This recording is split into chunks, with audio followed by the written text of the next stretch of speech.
Alors, voici une petite vidéo pour t'expliquer comment décomposer les nombres décimaux. Alors, tu te rappelles, dans notre tableau de numération, on avait les unités, les dizaines, les centaines. Tu es habitué de travailler avec ça. Et maintenant, on ajoute, après la virgule, les dixièmes et les centièmes. Qu'est-ce que c'est des dixièmes et des centièmes? C'est comme si je te dis, bien ici, tu as 42 $ et 17 sous.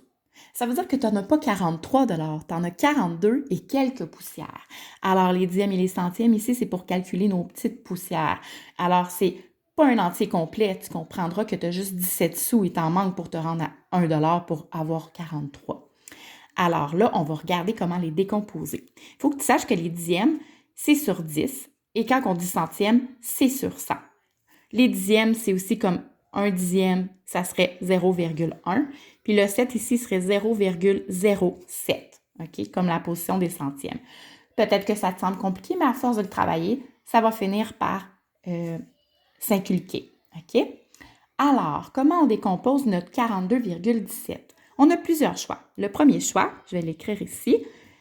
Premièrement, on pourrait dire 42, ben c'est 40 plus 2, hein? Ça, c'est sûr et certain.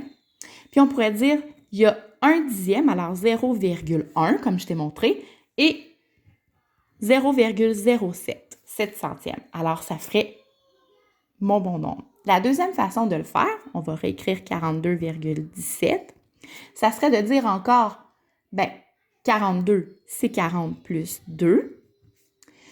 Puis, on va mettre des fractions. C'est aussi 1 dixième. Alors, 1 sur 10, ça dit. OK? Et 7 centièmes. Alors, 7 sur 100. Ça, c'est une deuxième façon de décomposer. Et la dernière façon, tu vas voir, elle semble un peu plus compliquée. Tu vas pouvoir encore plus la voir en 5e année. Alors, je te montre. Ça serait de dire, c'est 4 fois 10. On met des parenthèses et on fait des multiplications, OK? Parce que 40, c'est 4 fois 10, c'est 4 dizaines. Plus 2 fois 1, parce que 2, c'est des unités. Plus 1 fois 1 dixième, parce qu'on a 1 dixième, plus 7 fois 1 centième.